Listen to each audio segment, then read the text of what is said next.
Sir L D എഫിന്റെ തോൽവിയിലെ ഒരുപാട് കാരണം തേടിക്കൊണ്ട് നടക്കുന്ന ഒരു ചർച്ച അവരിപ്പോഴും അവസാനിപ്പിച്ചിട്ടില്ല. എന്തുകൊണ്ട് തോറ്റു എന്ന് പലർക്കും ഇപ്പോഴും തോൽവി ഉൾക്കൊള്ളാൻ തോറ്റോ സാധിക്കാൻ അവർ തോറ്റോ തോറ്റമ്പിയില്ലേ തോറ്റോന്നോ ജയിച്ചവര് പോലും തോറ്റു. ആ, പിണറായി വിജയന്റെ വിജയം പോലും ഒരു തോൽവിയായിരുന്നു എന്നാണ് എൻ്റെ ഒരു അഭിപ്രായത്തില്. അത് ലോക തോൽവി. അതെ, അപ്പോൾ അവര് തോറ്റോ എന്നൊരു ചോദ്യം പോലും വേണ്ട. അതുപോലൊരു തോൽവി ജയിച്ചവര് പോലും തോറ്റു. നിയമസഭയിൽ ഇരിക്കുന്നത് ഏത് രീതിയിലാണെന്ന് പോലും എനിക്കൊന്നും ആലോചിക്കാൻ പോലും പറ്റില്ല. ഈ ഒരു അവസ്ഥയിൽ അവിടെ പോയിട്ടിരിക്കാനുള്ള ഒരു തൊലിക്കെട്ടി ഒരിക്കലും എനിക്കുണ്ടാവില്ല. അപ്പോൾ എന്തായാലും ആ തോൽവിയിലെ കാരണം ഇപ്പോഴും അവർ ഉൾക്കൊള്ളാൻ തയ്യാറായിട്ടില്ല. കാരണങ്ങൾ തേടുന്നുണ്ട്, അവർ ഒരുപാട് തേടുന്നുണ്ട്. എല്ലാ ഘടകങ്ങളിൽ നിന്നും അഭിപ്രായങ്ങൾ ആരായുന്നുണ്ട്. അഭിപ്രായങ്ങൾ പറഞ്ഞവർക്കെതിരെ ഇപ്പോൾ നടപടിയുമായിട്ടുണ്ട്. തളിപ്പറമ്പിലൊക്കെ അഭിപ്രായം പറഞ്ഞവർക്കെതിരെ നടപടിയായിട്ടുണ്ട്. അപ്പൊ അത്തരത്തിലുള്ള കാര്യങ്ങളൊക്കെ പോയിക്കൊണ്ടിരിക്കുമ്പോൾ എന്തുകൊണ്ട് തോറ്റു എന്നുള്ളൊരു ചർച്ചയിൽ തന്നെയാണ് അവരിപ്പോഴും നിൽക്കുന്നത്. ഇപ്പൊ തോമസ് ഐസക് എന്തുകൊണ്ട് എൽ ഡി എഫിന് ഇത്രയും വലിയൊരു CPM ഇത്രയും വലിയൊരു തോൽവി വന്നു എന്നുള്ള കാര്യത്തിൽ ഐസക്ക് പറയുമ്പോൾ ഐസക്ക് അവരുടെ കൂട്ടത്തിലെ ഏറ്റവും വലിയ ബുദ്ധിജീവിയാണ്, അല്ല കേരളത്തിലെ ഏറ്റവും വലിയ ബുദ്ധിജീവിയാണ് അവരും CPM-കാർ പറയുന്ന ആളാണ് ഐസക്ക്. ബുദ്ധിജീവി ബുജി. എന്തായാലും ആ ബുജിയുടെ കുറച്ച് നിരീക്ഷണങ്ങൾ ഇപ്പോൾ കർഷകനാഥ് മാസികയിൽ കൂടെ അദ്ദേഹം നടത്തിയ കുറച്ച് നിരീക്ഷണങ്ങളുണ്ട്. സാധാരണ നടത്താത്ത അതെ, സാധാരണ രീതിയിൽ നടത്താത്ത, അല്ലെങ്കിൽ സാധാരണക്കാരന്റെ പൾസിൽ ഇപ്പൊ നിരീക്ഷണങ്ങൾ നടത്താനും പോലും പേടിക്കണം. ഇപ്പോൾ ബുദ്ധിജീവിയായ ഐസക്കിനെതിരെ നടപടി ഉണ്ടാവുമെന്ന് അറിയില്ല.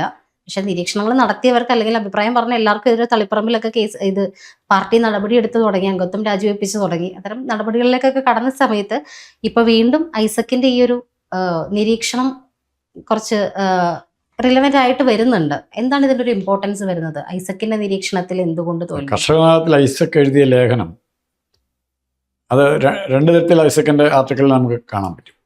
ഒന്ന്, ഇന്നത്തെ CPM-ന്റെ അവസ്ഥ പിണറായി വിജയനോ MV ഗോവിന്ദനോ ചിന്താചാരമോ JP തോമസോ ആർഷയോ വർണ്ണിക്കുന്നതിന് പകരം മറ്റൊരു ആംഗിളിൽ ആണ് ഐസക്ക് കണ്ടിരിക്കുന്നത്. CPM-ന്റെ അടിത്തറ തകർന്നു എന്നൊരു കുറ്റസമ്മതം അടിസ്ഥാനം. CPM-ന്റെ അടിത്തറ എന്ന് പറഞ്ഞാൽ അടിത്തറ ബിൽഡപ്പ് ചെയ്ത് കർഷക തൊഴിലാളി സമരം, ചെത്തൊഴിലാളി സമരം, ചുമട്ടുതൊഴിലാളി സമരം, അങ്ങനെയുള്ള വ്യവസായ സാധാരണ ചെറിയ തൊഴിലാളികളെ കൊണ്ടാണ് ബിൽഡപ്പ് ചെയ്യുന്നത്. അത് ക്രമത്തിൽ അവരുടെ നിയന്ത്രണത്തിൽ നിന്നും പാർട്ടി പോവുകയും കൂടുതൽ വരുമാനം കിട്ടിയ മേഖല, ഇപ്പോൾ ചെത്തൊഴിലാളിക്ക് പകരം ബിവറേജ് കോർപ്പറേഷനിലെ തൊഴിലാളിയായി പ്രാധാന്യം, ആ മാറ്റം വളരെ വരുമാനം കിട്ടുന്ന മേഖലയിലേക്ക് ചെന്ന് കഴിഞ്ഞപ്പോൾ അവരെല്ലാം സർക്കാർ ഉദ്യോഗസ്ഥന്മാരെ, കോളേജ് അധ്യാപകരെ, വില്ലേജ് ഓഫീസർമാരെ, അങ്ങനെയുള്ളൊരു വിഭാഗം, KSRTC ജീവനക്കാരെ, ഏറ്റവും കൂടുതൽ KSEB-യിലെ ജീവനക്കാരെ, ഹെൽത്ത് ഡിപ്പാർട്ട്മെൻറ്റിലെ അപ്പോൾ ഇങ്ങനെയുള്ള ജീവനക്കാരുടെ ഒരു ശൃംഖല തന്നെ ഉണ്ടായി.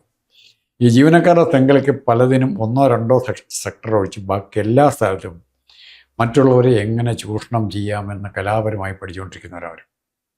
അല്ലെ, ഖജനാവിൽ നിന്ന് ചൂഷണം രണ്ട് തരത്തിലുണ്ട്. ഡയറക്റ്റായിട്ടുണ്ട്. ഖജനാവിൽ നിന്നും എനിക്കും നിങ്ങൾക്കും കിട്ടേണ്ട പൈസ ഞങ്ങൾക്ക് ശമ്പളമായിട്ടും ബോണസായിട്ടും ഗ്രാറ്റുവിറ്റി ആയിട്ടും എങ്ങനെ മേടിച്ചെടുക്കുക, അതൊരു ചൂഷണമാണ്. അത് നമ്മൾ അറിയുന്നില്ല. കൂട്ടക്കൈക്കൂലിയത്. അപ്പം നിങ്ങൾക്ക് ശമ്പള വർധനയോടെ അല്ലെ നമ്മുടെ ഒന്നും കിട്ടാതിരിക്കുകയും അത് ജീവനക്കാർക്ക് 77% അല്ലെങ്കിൽ 80% ശമ്പള വർധനവിന് കൊടുക്കുകയും ചെയ്യും. അതൊരു കൊള്ളയൻ ചൂഷണം തന്നെയാണ്. അത് പക്ഷേ കൂട്ടച്ചൂഷണം, അതാരും ആ രീതിയിൽ പറയുന്നില്ല. ആലോചിക്കുക, നമ്മുടെ പൈസ നമുക്ക് കിട്ടേണ്ട പൈസ അവർക്ക് എടുത്ത് കൊടുക്കുന്നത് അതാരെങ്കിലും പറയുമോ? നമ്മൾ വില്ലേജ് ഓഫീസിൽ കൊണ്ട് വില്ലേജ് ഓഫീസർക്ക് 10 രൂപയോ 100 രൂപയോ കൈക്കൂലി കൊടുക്കുന്നതിന് പകരമായിട്ട് സർക്കാർ തന്നെ നമ്മുടെ പോക്കറ്റുള്ള എടുത്ത് മറ്റൊന്നും കൊടുത്തേക്കുക. അതാണ് ഇവിടെ സംഭവിച്ചുകൊണ്ടിരിക്കുന്നത്. അപ്പോൾ അത് തോമസ് ഐസക് നന്നായിട്ട് അഡ്രസ്സ് ചെയ്യുന്നുണ്ട്. അടിത്തറ മാറി. കമ്മ്യൂണിസ്റ്റ് പാർട്ടിക്ക് വേണ്ടി സമരം ചെയ്യാനും മുദ്രാവാക്യം വിളിക്കാനും പോരാടാനും വന്നിരുന്നവർ തൊഴിലാളികൾ. പണ്ടത്തെ കമ്മ്യൂണിസ്റ്റ് പാർട്ടിയെക്കുറിച്ച് പറയുന്നത് പടവെട്ടിവൻ്റേതാണ് ചരിത്രം, പടക്കളത്തിൻ്റെ മുക്കിലും മൂലയിലും നിന്ന് ഊരിയിടുന്ന തെരുവ് നായ്ക്കളുടേതല്ല. ഫലത്തിൽ ഇന്ന് എന്തായി മാറി? അന്ന് പൊന്നപ്ര വയാറും കയ്യൂരും കരിവള്ളൂരും ഒക്കെ പറഞ്ഞുകൊണ്ടിരുന്നവർക്ക് ഇന്ന് മുക്കിലും മൂലയിൽ നിന്ന് ഊരിടുന്ന മെയ്തീണ്ട റാലി നടത്തുക, അഭിവാദ്യം അർപ്പിക്കുക, ഇങ്ങനെയുള്ള തൊഴിൽ സമരങ്ങളിലേക്ക് മാത്രം മാറി. ഒന്നാലോചിക്കൂ, കഴിഞ്ഞ ഒരു 10 വർഷത്തിനുള്ളിൽ അല്ലെ 5 വർഷത്തിനുള്ളിൽ ഉയർന്ന ശമ്പള വർധനമുള്ള സർക്കാർ ജീവനക്കാർ, ബാങ്ക് ജീവനക്കാർ, കോളേജ് അധ്യാപകർ, ഇവരുടെ ആരുടെയെങ്കിലും തൊഴിൽ അവകാശ സമരം കണ്ടിട്ടുണ്ടോ? സംഘടിത മേഖലയിലെ ജീവനക്കാരുടെ തൊഴിൽ ശമ്പള വർധനവിനുള്ള സമരമില്ല. എന്തുകൊണ്ടാണ്? ആവശ്യത്തിലധികം കിട്ടുന്നുണ്ടാവും. അവർക്കുണ്ട്, കിട്ടിക്കൊണ്ടിരിക്കുകയാണ്. അത് പോകാതിരുന്നാൽ മതി. അതിന് പോവില്ലെന്നുള്ള പേടി മാത്രമേ ഉള്ളൂ. അത് ഇങ്ങനെ കിട്ടിക്കൊണ്ട് തന്നെ പോകാൻ സാധ്യതയുണ്ട്. അനർഹമായതാണ് കിട്ടിയിട്ടുള്ളതെങ്കിൽ അത് എവിടെയെങ്കിലും വെച്ച് ഇവർക്കത് കൈ ഒഴിഞ്ഞേ പറ്റും. അത് ചരിത്ര നിയമമാണ്. അപ്പോൾ ഇവിടെ മാർക്സിസ്റ്റ് പാർട്ടിയുടെ തകർച്ചയുടെ കാരണം ഈ വീര്യം എന്ന് പറയുന്നത് നമ്മൾ മുമ്പ് പറഞ്ഞാൽ ഇപ്പോൾ മുദ്രാവാക്യം വിളിക്കുന്ന പടക്കളത്തിൻ്റെ മുക്കിലും മൂലയിൽ നിന്ന് ഊരിയിടാനുള്ള തെരുവ് നായ്ക്കളുടെ സ്റ്റൈലിലുള്ളവരെ സഖാക്കളേ ഉള്ളൂ. മറിച്ച് പോരാടാനുള്ളവരില്ല. പുന്നപ്പുറവരാറ് പോലെ ഒരു ഏറ്റുമുട്ടലിൽ പോകണമെന്ന് പറഞ്ഞാൽ അവരാരും വരികയില്ല. ഒരു ലാത്തിച്ചാൽ കഴിഞ്ഞപ്പോൾ തിരുവനന്തപുരത്ത് ഒറ്റ ദിവസം കൊണ്ട് സമരം തീർന്നില്ല. ഇ.ഡി. എന്തേ ഇപ്പോൾ തടയാത്ത? ഇ.ഡി. ഇപ്പോഴും അന്വേഷണം നടന്നുകൊണ്ടിരിക്കുന്നു. അതിലാരും വേണം വരാം. എന്തേ ഇപ്പോൾ തടയാത്ത? ഇപ്പം എന്ത് തടയാത്ത? എന്ത് ജയിലിൽ കിടക്കുക കുറേ പേര്. അവരെ മോചിപ്പിക്കാൻ വേണ്ടി സമരമില്ലാത്ത എന്താ?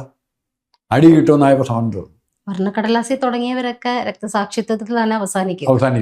രക്തസാക്ഷിത്വം എന്ന് പറയുന്നത് പോലും വിൽക്കാൻ വെച്ചിരിക്കുക.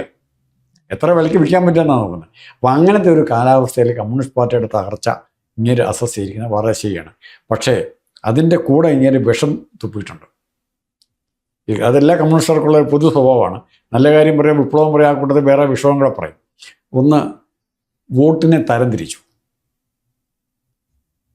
യു ഡി എഫിന് കിട്ടിയ വോട്ടിനെ, ഇടതുപക്ഷത്തിന് കിട്ടിയ വോട്ടിനെ സാമുദായികമായി തരംതിരിച്ചു. BJP കിട്ടിയ വോട്ട് 60% ഇത്ര വോട്ട് ന്യൂനപക്ഷത്തിന്, മുസ്ലിം ന്യൂനപക്ഷത്തിൻ്റെ 60% വോട്ട് UDF കിട്ടി. അതുപോലെ ക്രൈസ്തവ ന്യൂനപക്ഷത്തിൻ്റെ 60% വോട്ട് കിട്ടി. ഹൈന്ദവ വോട്ട് എങ്ങോട്ട് പോയി ഐസക്ക് പറയുന്നില്ല. അത് വളരെ ബുദ്ധിപരമായിട്ട് ഐസക്ക് മൂടി വെച്ചു. കാരണം ഹൈന്ദവരിൽ ഭൂരിപക്ഷവും പ്രത്യേകിച്ച് ഈഴവ കമ്മ്യൂണിറ്റിയുള്ള 80% വോട്ടും ഇടതുപക്ഷത്തിനെ കിട്ടി. അപ്പോൾ ആ കള്ളത്തിലൂടെ കാണിക്കുന്നുണ്ട് ഐസക്ക്. സത്യസന്ധതയല്ല അവിടെ വിലയിരുത്തലില്ല. അപ്പോൾ ഈ വോട്ട് എങ്ങോട്ട് പോയി എന്ന് പറയുമ്പോൾ ന്യൂനപക്ഷ വോട്ട് മുഴുവൻ ആർക്ക് കിട്ടി? UDF കിട്ടി. അതുകൊണ്ടാണ് അവർ തോറ്റത്. അല്ല, പിണറായി വിജയനോടുള്ള ഭരണവിരുദ്ധ വികാരം കൊണ്ടാണ് തോറ്റെന്ന് പറയാനുള്ള തൻ്റെ ഇടം കാണിക്കുന്നില്ല. അവിടെ ഐസക്കിൻ്റെ ഭീരുത്വം കാണും. ഈ ഭരണം എല്ലാ വിഭാഗത്തിൽപ്പെട്ടവരും ഭൂരിപക്ഷം, പ്രതിപക്ഷം ഒന്നും നോക്കാതെ, ഭൂരിപക്ഷം നോക്കാതെ, ന്യൂനപക്ഷം നോക്കാതെ ജനങ്ങളെല്ലാം, സ്വബോധമുള്ള ജനങ്ങളെല്ലാം പോയി വോട്ട് ചെയ്ത് പിണറായി വിജയനെതിരാണ്. കാരണം അവരുടെ അനുഭവമാണ്. അതാരും പഠിപ്പിക്കേണ്ട. ഫ്ലെക്സുകളിൽ പോലും ഒരു സ്ഥാനാർത്ഥിയല്ല നമ്മൾ കണ്ടത്. കേരളത്തിലുടനീളം പിണറായി മാത്രം. അതെ, അപ്പൊ അതിനെതിരെ ആര് ബൂത്തി കയറിയാലും അവരുടെ സ്ഥാനാർത്ഥി ആരാന്ന് പോലും അറിയാത്ത അവസ്ഥയിലേക്ക്, ചിഹ്നം നോക്കി മാത്രം കുത്തുന്ന ഒരു അവസ്ഥയിലേക്ക് ഇവർ തന്നെ കൊണ്ട് എത്തിച്ചതാണ്. അപ്പൊ അത് ആ വിഷയം താമസിച്ചൊക്കെ മിണ്ടുന്നില്ല. സമുദായം തിരിച്ച് വോട്ട് ബാധിക്കുക. പിന്നെ ന്യൂനപക്ഷങ്ങളുടെ വോട്ട് UDF കിട്ടി. പക്ഷെ കൊടുത്തു. ന്യൂനപക്ഷം കൂടാതെ ബാക്കി എല്ലാവരുടെയും കിട്ടിയെന്നേ. ആ കൂട്ടത്തിൽ ന്യൂനപക്ഷത്തിന്റെ കിട്ടിയെന്ന് പറയുകയല്ലേ ശരി. അതെ, എന്തുകൊണ്ട് കൊടുത്തു എന്നുള്ളതല്ല ചിന്തിക്കുന്നത്. അതിന്റെ മൂല കാരണമല്ല പറയുന്നത്. അത് പിണറായി വിജയനാണ് കാരണം. അത് മുസ്ലിമില് ഇപ്പൊ അബ്ദുള്ള എന്ന് പറയുന്ന ആള് മുസ്ലിം അല്ല, ക്രിസ്ത്യാനി ആയിരുന്നിരിക്കും, തോമസ് ആണെന്നിരിക്കട്ടെ. ആ തോമസ് വോട്ട് ചെയ്യുന്നത് ആർക്ക് വോട്ട് ചെയ്യുമായിരുന്നു? പിണറായി വിജയനെതിരായിട്ട് വോട്ട് ചെയ്യും. പക്ഷെ അവിടെ ഐസക്കിന്റെ കള്ളത്ര കൗശലം കൊണ്ട് ഹൈന്ദവ വോട്ടുകൾ എങ്ങോട്ട് പോയെന്ന് പറയുന്നില്ല. അതെന്താ പറയാത്ത? അവർക്ക് വോട്ടില്ലേ? അത് ശൂന്യതയിലേക്ക് പോയോ? അത് അവരും ചെയ്ത് പിണറായി വിജയനെതിരായിട്ട്. അല്ല, തിരുവനന്തപുരത്തും കൊല്ലത്തൊന്നും ഇത് വരില്ല. അത് പറയാൻ മടി. അത് പറഞ്ഞാൽ ഇവരുടെ ഈ ആർഗ്യുമെന്റ് പൊളിയും. ന്യൂനപക്ഷ വോട്ട് കിട്ടിയതുകൊണ്ടാണ് ഇവർ ജയിച്ചത് എന്നുള്ള ആർഗ്യുമെന്റ് പൊളിയും. അതുകൊണ്ടാണ് ഇവർ പറയുന്നത്. ഈ രീതിയിൽ പാർട്ടിയുടെ വിലയിരുത്തൽ ഇങ്ങനെ പോയാൽ എങ്ങനെ സംഭവിക്കും? ആലോചിച്ച് നോക്കാം. ഇതെല്ലാം കണ്ട് ചിരിക്കുന്ന ഒരാളുണ്ട്, അത് VD സതീശനാണ്. ഈ മണ്ടന്മാർ ഇനിയും ഈ ആനയുടെ കാലും കൈയും ഓരോരുത്തരും പോയി നോക്കിയിട്ട് പോകുന്നുള്ള ചർച്ചകളവിടെ നടക്കുന്നത്. ഒരുത്തൻ കാല് കാണും, കണ്ണ് കാണും, തുമ്പിക്കൈ കാണും, എല്ലാം ഉണ്ട്. അത്തരം ചർച്ചകളല്ലാതെ കാര്യമാത്ര പ്രസ്താവന. ഞാൻ ഈ ചർച്ച ആദ്യം വായിച്ചപ്പം, കർഷകനാഥത്തിലെ ഐസക്കിൻ്റെ ലേഖനം വായിച്ചപ്പോൾ ആദ്യം ഓർത്തു ഇതായിരിക്കും. അപ്പോൾ ഇവർക്ക് ഇപ്പോൾ പറ്റിയിരിക്കുന്ന കുഴപ്പം, രഹസ്യങ്ങളെക്കുറിച്ച് നമ്മൾ സാധാരണ ഒരു വാചകം പറയും, രഹസ്യം. ഞാൻ പലയിടത്തും പറയാറുള്ള കാര്യമാണ്. എനിക്ക് എൻ്റെ കൂട്ടുകാരോടും സുഹൃത്തുക്കളോടും നാട്ടിലുള്ളവരോടും അകന്ന ബന്ധുക്കളോടും എല്ലാവരോടും പറയാവുന്ന കുറേ രഹസ്യങ്ങളുണ്ട്. എനിക്കെൻ്റെ അടുത്ത ബന്ധുക്കളോട്, എൻ്റെ വീട്ടിലുള്ളവരോട് മാത്രം പറയാവുന്ന രഹസ്യമുണ്ട്. എനിക്കെൻ്റെ ചേട്ടാനിയന്മാരോട് ഏറ്റവും അടുത്ത ഇൻറ്റിമേറ്റ് ആയിട്ടുള്ള അച്ഛൻ, അമ്മ തുടങ്ങിയവരോട് മാത്രം പറയാവുന്ന രഹസ്യമുണ്ട്. എനിക്ക് എന്നോട് തന്നെ പറയാവുന്ന രഹസ്യമുണ്ട്. എന്നോട് തന്നെ പറയാവുന്ന രഹസ്യമുണ്ട്. എന്നാൽ എന്നോട് പോലും പറയാൻ ഭയപ്പെടുന്ന രഹസ്യങ്ങളുണ്ട്. എന്നോട് പോലും എനിക്ക് പറയാൻ പറ്റാത്ത രഹസ്യങ്ങളുണ്ട്. CPM ഇന്ന് ഫേസ് ചെയ്യുന്നത് പിണറായി വിജയൻ്റെയും MV ഗോവിന്ദൻ്റെയും കമലയുടെയും വീണയുടെയും ഇവരുടെയൊക്കെ അവരോട് പോലും പറയാൻ പേടിക്കുന്ന രഹസ്യങ്ങൾ കൊണ്ടു നടക്കുകയാണ് അവർ. ആ രഹസ്യങ്ങൾ കൊണ്ടു നടക്കുന്നിടത്തോളം കാലം അവർക്ക് സത്യസന്ധമായ ഒരു വിലയിരുത്തൽ സാധിക്കില്ല.